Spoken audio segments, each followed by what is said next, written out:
মনে করেন ইচ্ছা করে মনে করেন যে আমি ঘুমাই নেই, আমি ঘুমের বাপ ধরে আসি। তা আমার জামাই তো ভাবছে যে কাম হয়েছে, আমার বউ তো ঘুমিয়ে গেছে গা, এটা ভাবছে। কিন্তু সত্যি কথা কই ভাই, আমি ঘুমাই নাই, আমি মনে মনে এটা ধাইরা আছি যে আজকে যেমনি হোক পরে ধর্ম যে কই যায়, দরকার আর পিছিয়ে পিছিয়ে যাবো। কিন্তু আমার জালের সাথে যে সম্পর্ক এটা কিন্তু আমি জানি না, এটা কিন্তু আমি এখনো মনে জিনিসটা আমি নিই নাই। পরে আমি ঘুমের দান্দা করে আসি, ও দেখি কি আসে, ওই প্যান্ট ট্যান খুললো, এটি খুললো, খুলে ভাত টাত খাইলো, মানে আমি কিন্তু সব কিছু দেখতেছি। আমি তো টেবিলে ভাত টাত বেড়ে রাখছি, আমি কিন্তু সব দেখতেছি। আমার আর ডাক ডুক দেয় নাই, পরে ডাক দেয় নাই দেখে পরে আমার মতন আমি এমনভাবে শুয়ে রয়েছি। ও ভাবছে আমি ঘুমিয়ে গেছি, ভালো কথা। ও দেখি আস্তে আস্তে দরজাটা খুললে মনে করেন যে ওই গেল গা আমার জালের রুমে গেছে গা। জালের রুমে বলতে কি মনে করো ওটা আমি মানে ওই যে দেখছি, আমিও মনে করো পিছিয়ে পিছিয়ে আমিও ফলো করতেছি যে ও কই গেল। আমিও দেখলাম যে একটা ডাইরেক্ট আমার জালের রুমে ঢুকে গেছে। কি জালের রুমে ঢুকে গেছে, ঠক ঠকও করুন লাগলো না, দরজা খোলা। বাড়ির ঠিকানা আমি হোতাপাড়া থাকি, আমার বাড়ি হোতাপাড়া। আমার আসসালামু আলাইকুম, আমি আসছি হোতাপাড়া থেকে। আমার নাম হচ্ছে সুমি। কি আর কুমার, দুঃখের কথা। মনে করেন ভাই আমার কথা কি আপনি শুনবেন মন থেকে? ঠিক আছে ভাই, তারা মনের থেকে একটু শোনেন কথাগুলো, বুঝছেন? মনে করেন কি এই যেমন সাপোজ আমার বিয়ে হয়েছে 3 মাস ধরে, বুঝছেন? 3 মাস ধরে বিয়ে হয়েছে, 3 মাস ধরে বিয়ে হয়েছে আমার, বুঝছেন ভাই? বিয়ে হইলে আমার জামাই অনেক ভালো, আমার জামাই ভালো, আমার জামাই অনেক আদর করছে, অনেক ভালোবাসছে। আমার ভাসুরটা যে আসছিল, মানে আমার জামাইরা 2 ভাই, আমার ভাসুর আসছিল, ওই ভাসুরটা আমার শ্বশুর বেশি নাই, শ্বশুরও নাই শাশুড়ি নেই, কিন্তু আমার ভাসুর, আমার জাল আর জালের একটা ছেলে আসছিল, ছেলেটার বয়স হতে মনে করে 12 থেকে 13 বছর এরকম হবে। আমার ভাসুরটা একেবারে মানে কি কমু, আমার তো বাপ বেঁচে নাই, আমার ভাসুর একেবারে আমার মানে বাপের মতনই আমার আদর করতো, খুব ভালোবাসতো। কিন্তু ভাগ্যর খারাপ, আমার মনে করেন বিয়ার মনে করেন যে 1-1.5 মাস না যেতে আমার ভাসুরটা মারা যায় গা।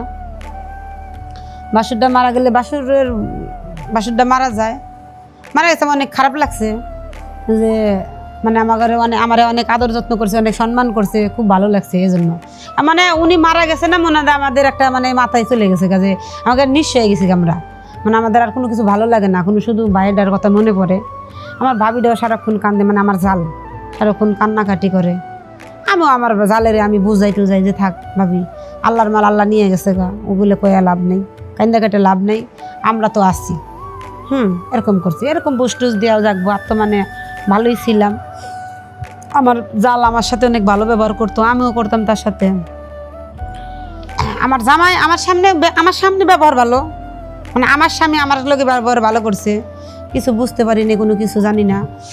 কিন্তু আমার জালটা আবার অনেক সুন্দর মন্দ, তো একটু মোটামুটি সুন্দর আছে।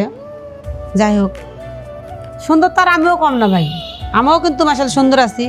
সুন্দর থাকলে কি হইব, আমি কিন্তু নতুন বউ, মাত্র 3 মাস ধরে আমার বিয়ে হয়েছে। কিন্তু আমার জামার আসল কথা হয়েছে কি, আমার জামাটা বেশি জুতের ছিল না, মানে মানে আমার স্বামী ওই যে আমার জালের সাথে মানে দেখা যেতেছে, আমার জাল যদি গোসল করে আইতো, আমার জামাই ওই হয়তো ইচ্ছা করেই মনে করেন যে ইচ্ছা করে এমনি আওলা মাওলা করে এমনি দেখতো, মানে মনে মনে উবুমুবু করে দেখতো, কিন্তু আমি ওই জিনিসটা ফলো করতাম। কিন্তু আমার স্বামী ভাবতো আমি উনি দেখিটেই নেই। আমার স্বামী তো একটা ফেরেস্তার মতন না আমার কাছে থাকে। উনি যখন ফেরেস্তার মতন, আমিও এরকম করেই থাকি, কারণ আমি কোনো কিছু বলি না হারে।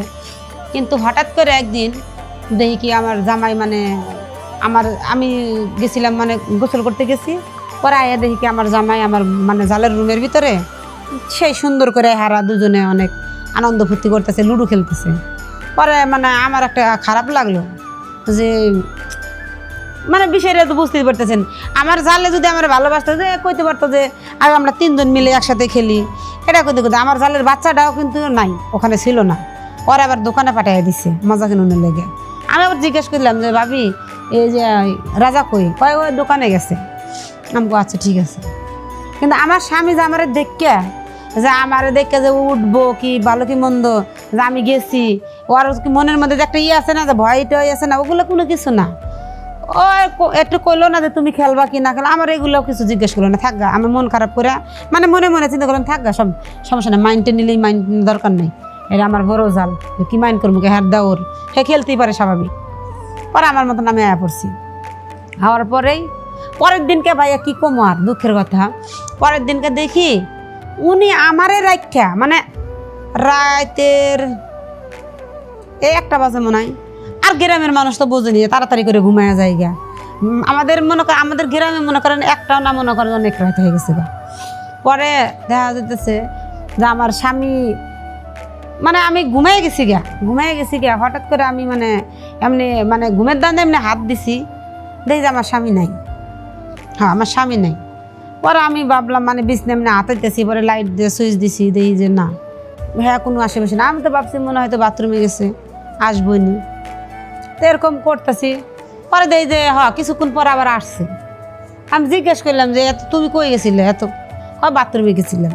আমাকে এতক্ষণ লাগলো, কয় হ। যাক সমস্যা নেই, আয়া পড়ছে। পরে রাত গেছে, শুইছি।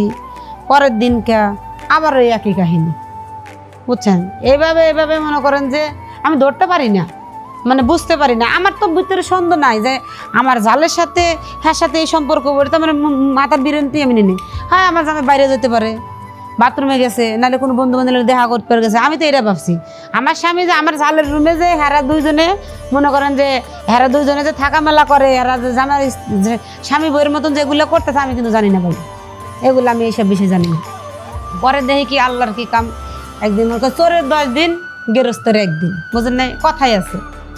পরে আল্লাহর কি কাম, হঠাৎ করে একদিনকে আমি নিজে নিজে ভাবলাম যে আজকে আমি ঘুমাবো না। আমি ঘুমাবো না। সেও একটু দেরি করে আইছে, আর আমিও মনে করেন ইচ্ছা করে মনে করেন যে আমি ঘুমাইনি, আমি ঘুমের বাপ ধরে আছি। তা আমার জামাই তো ভাবছে যে কাম হয়েছে, আমার বউ তো ঘুমিয়ে গেছে গা। এটা ভাবছি, কিন্তু সত্যি কথা কই ভাই, আমি ঘুমাই নাই। আমি মনে মনে এটা ধাইরা আছি যে আজকে যেমনি হোক পরের ধর্ম যে কই যায়, দরকার আর পিছিয়ে যাবো। কিন্তু আমার জালের সাথে যে সম্পর্ক, এটা কিন্তু আমি জানি না, এটা কিন্তু আমি এখনো মনে জিনিসটা আমি নিই নাই। পরে আমি ঘুমের দান্দা করে আসি, ও দেখি কি আসে, ওই প্যান্ট ট্যান খুললো, এটি খুললো, খুলে ভাত টাত খাইলো, মানে আমি কিন্তু সব কিছু দেখতেছি। আমি তো টেবিলে ভাত টাত বেড়ে রাখছি, আমি কিন্তু সব দেখতেছি। আমার আর ডাক ডুক দেয় নাই। পরে ডাক দেয় নাই দেখে পরে আমার মতন আমি এমনভাবে শুয়ে রয়েছি। ও ভাবছে যে আমি ঘুমিয়ে গেছি, ভালো কথা। ও দেখি আস্তে আস্তে দরজাটা খুললে মনে করেন যে ওই গেল গা আমার জালের রুমে গেছে গা। জালের রুমে বলতে কি মনে করো ওটা আমি মানে ওই যে দেখছি, আমিও মনে করো পিছিয়ে আমিও ফলো করতেছি যে ও কই গেল। আমিও দেখলাম যে একবার ডাইরেক্ট আমার জালের রুমে ঢুকে গেছে। কিন্তু জালের রুমে ঢুকে গেছে, ঠকও করুন লাগলো না, দরজা খোলা পরে হয়ে গেছে গা। গেলে পরে কিছুক্ষণ পরে আমার কষ্ট পাই দেখে, মানে হে যদি আমার জালে যদি কষ্ট পায় যে একটা বিধবা মাইয়া, বুঝেন না, আমার জামাইরে যদি অর্থ গাড়ি এমনি ধরে হালাই। হ্যাঁ মানে আমি বলি আপনাকে, পরে আমি হয়তো কোনো কথা কিছু করতেও পারে, কোনো গোপন কথা তো থাকতে পারে। একজন মানুষের দামে হুদে ইয়া ওদের লাভ কি, সন্দেহ করে লাভ কি। আচ্ছা দেখি কি হয়। ও মা, মনে করেন 5-10 মিনিট পরে আমি মানে আমার জামাইয়ের বাইরে বাড়ে না, পরে আমি দরজার সামনে মানে দাঁড়াই, আমি আওলা কান পাতায় দিছি, দেখি যে মানে এমনই করতেছে, আউ শব্দ করতেছে। তখন তো আমি অবাক হয়ে গেছি, গিয়া কি ব্যাপার, কি এ তো দেখি অন্য দ্বারা। পরে আমি ডাইরেক্ট মনে করেন দরজা খোলা, আমার ডাইরেক্ট আমি একেবারে দরজা খুলে ডাইরেক্ট একেবারে মনে করেন যে লাইট জ্বালা হেলাইছি।